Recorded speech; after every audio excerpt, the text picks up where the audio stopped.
السلام علیکم، کیسے ہیں آپ سب؟ امید ہے خیریت سے ہوں گے۔ اللہ آپ کو ہمیشہ خوش و آباد رکھے، آمین۔ آج میں آپ لوگوں کے ساتھ حضور صلی اللہ علیہ وآلہ وسلم کے درود شریف پڑھنے والے لوگوں کے بارے میں، ان خوش قسمت لوگوں کے بارے میں 20 ارشادات شیئر کروں گی۔ کتنے خوش نصیب ہیں وہ شخص جن کو درود شریف پڑھنے کی توفیق ملتی ہے۔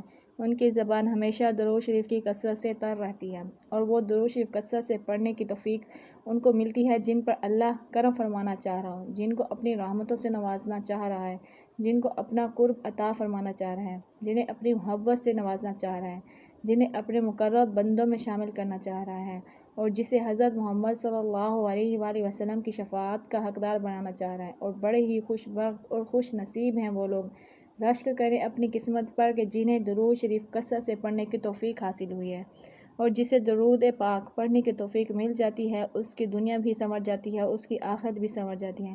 اس پر بڑی سے بڑی پریشانیوں سے نجات مل جاتی ہے اس انسان کو، اور دنیا اور آخرت کی ہر بڑی سے بڑی پریشانی اور مصیبت سے نجات حاصل کرنے کا یہ بہترین وظیفہ ہے۔ درود پاک کی کثرت دنیا اور آخرت دونوں میں کامیابی اور کامرانی حاصل کرنے کا بہترین وظیفہ ہے۔ درود شریف وہ عبادت ہے جو فوراً قبول ہوتی ہے اور ہر حال میں قبول ہوتی ہے۔ اس کے قبول نہ ہونے میں کوئی گنجائش ہی پیدا نہیں ہوتی، اور یہ ہمارے درجات کی بلندی کا سبب بنتا ہے۔ اللہ تعالیٰ اس بندے سے خوش ہوتا ہے۔ درود شریف پڑھنے سے ہماری زندگی میں معجزے ہوتے ہیں، ہماری مرادیں، ہماری منتیں پوری ہوتی ہیں۔ درود شریف پڑھنے والوں کو ایک روحانی طاقت حاصل ہوتی ہے، ذہنی سکون ملتا ہے، اور یہ حضرت محمد صلی اللہ علیہ وآلہ وسلم سے محبت کا اظہار اور اللہ تعالیٰ کی رحمتوں اور برکتوں کے نزول کا سبب بنتا ہے۔ درود پاک پڑھنے والے کے لیے آخرت میں بھی بہت سے فضائل ہوتے ہیں۔ درود پڑھنے والے کی قبر میں نور پیدا ہوتا ہے، حضور صلی اللہ علیہ وآلہ وسلم کی شفاعت حاصل ہوتی ہے۔ درود شریف پڑھنے والا انسان پل صراط سے آسانی سے گزر جاتا ہے، اور اللہ تعالیٰ اس انسان کو حوض کوثر سے پانی عطا کریں گے۔ حضرت امام شافعی رحمۃ اللہ تعالیٰ علیہ فرماتے ہیں، درود تمام دعاؤں کا تاج ہے۔ اس انسان کی دعا زمین اور آسمان کے درمیان معلق رہتی ہے جس دعا کے اول و آخر میں درود شریف نہ پڑھا۔ اور اگر آپ کوئی مراد ہے، کوئی منت ہے، کوئی مشکل حاجت جو حل ہوتی نظر نہیں آ رہی، آپ درود شریف کی منت مانگ لیں۔ جس مقصد کے لیے مانگیں گے انشاءاللہ آپ کی وہ حاجت پوری ہوگی۔ آپ ایک ہدف سیٹ کر لیں کہ ہم اس مراد کے لیے اتنا درود شریف پڑھیں گے، اور اس کا ثواب حضرت بی بی فاطمہ کے نام کر دیں، جو ضرور آپ کی منت و مراد ہوگی وہ پوری ہوگی، آپ کو آپ کے مقصد میں کامیابی حاصل ہوگی۔ درود شریف پڑھنے والے کے لیے حضور صلی اللہ علیہ وسلم نے بہت سی خوشخبریاں بتائی ہیں۔ نمبر 1، فرمایا رسول اللہ صلی اللہ علیہ وآلہ وسلم نے، جس مجلس میں کچھ لوگ بیٹھیں اور اس میں اللہ کا ذکر نہ کریں اور اپنے نبی صلی اللہ علیہ وآلہ وسلم پر درود نہ بھیجیں تو یہ مجلس ان لوگوں کے لیے قیامت کے روز حسرت کا سبب ہوگی، اگرچہ ثواب کے لیے جنت میں داخل ہو جائیں۔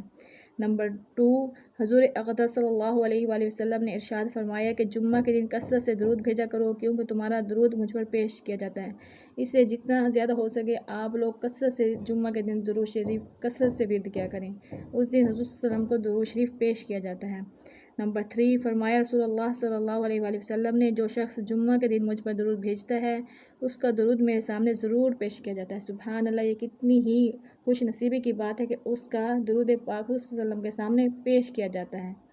نمبر 4، اور فرمایا کہ قیامت کے دن میرے سب سے زیادہ قریب وہ شخص ہوگا جس نے مجھ پر کثرت سے درود بھیجا ہوگا۔ سوچیں، اب ہر انسان کی خواہش ہے کہ اسے حضور صلی اللہ علیہ وسلم کا ایک بار دیدار نصیب ہو جائے، اور قیامت کے دن ہم حضور صلی اللہ علیہ وسلم کے صرف درود پاک کثرت سے پڑھنے کی وجہ سے بہت قریب ہوں گے۔ جو کتنے خوش نصیب ہوگا وہ انسان جو اس کی زبان پر کثرت سے درود پاک ہر وقت جاری رہتا ہے۔ نمبر 5، اور فرمایا کہ پکا بخیل ہے وہ جس کے سامنے میرا ذکر ہو اور وہ مجھ پر درود نہ بھیجے۔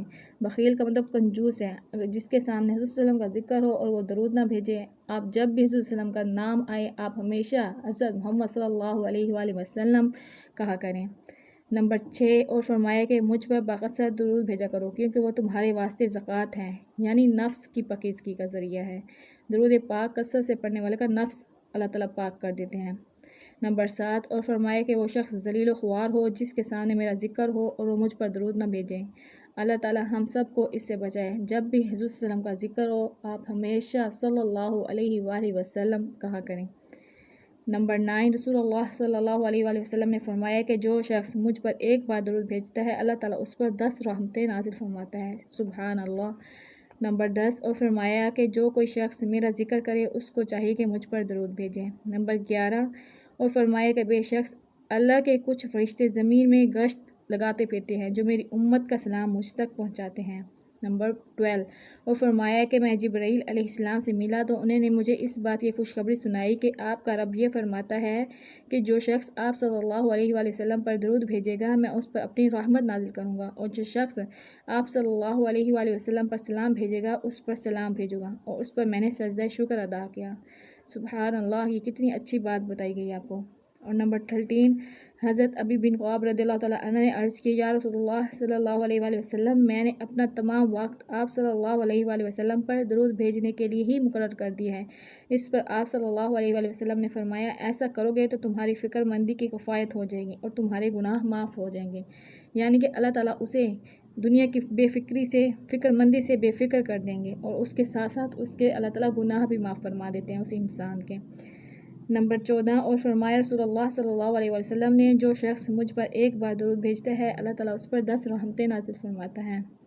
نمبر 15 ایک روز حضرت محمد صلی اللہ علیہ وآلہ وسلم تشریف لائے تو آپ کے چہرے انور پر خوشی کے آثار ظاہر ہو رہے تھے۔ آپ صلی اللہ علیہ وآلہ وسلم نے فرمایا کہ مجھ سے جبرائیل علیہ السلام نے آ کر کہا ہے کہ آپ صلی اللہ علیہ وآلہ وسلم کا رب فرماتا ہے، اے محمد صلی اللہ علیہ وآلہ وسلم، کیا تم اس بات سے خوش نہیں ہوگے جو کوئی شخص تمہاری امت میں سے تم پر ایک بار درود بھیجے تو میں اس پر 10 بار رحمت نازل کروں گا، اور جو شخص تم پر ایک بار سلام بھیجے تو میں اس پر 10 بار سلام بھیجوں گا۔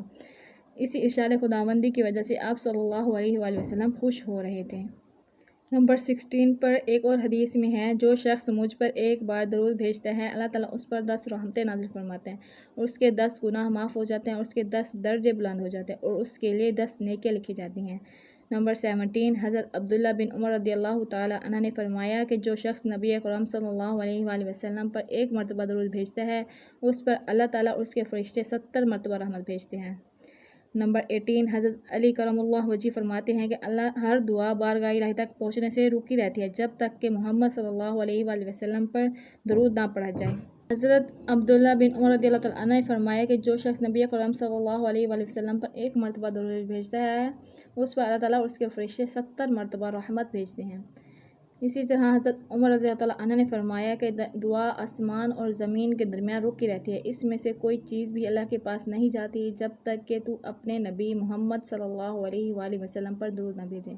اور لاسٹ میں نمبر 20 پہ ہے، جس نے مجھ پر ایک مرتبہ درود بھیجا اللہ تعالیٰ اس کے لیے عافیت کا ایک دروازہ کھول دیتے ہیں۔ سبحان اللہ، اللہ تعالیٰ اس کے لیے ایک مرتبہ درود بھیجنے کی وجہ سے عافیت کا دروازہ کھول دیتے ہیں۔ تو آپ سوچیں، آپ دن میں کثرت سے درود پاک پڑھیں گے تو آپ پر کتنے اللہ تعالیٰ اپنی رحمت کے، برکتوں کے، عافیت کے دروازے کھول دے گا، اور آپ کی تمام مشکلات، پریشانیوں کو دور کر دے گا۔ اس لیے آپ جتنا ہو سکے آپ کثرت سے درود پاک کا ورد رکھا کریں، اور جمعہ کو خاص طور پر اس کا اہتمام کیا کریں، اور اس کا ثواب حضرت بی فاطمہ کو دے دیں، اور جس منت اور جس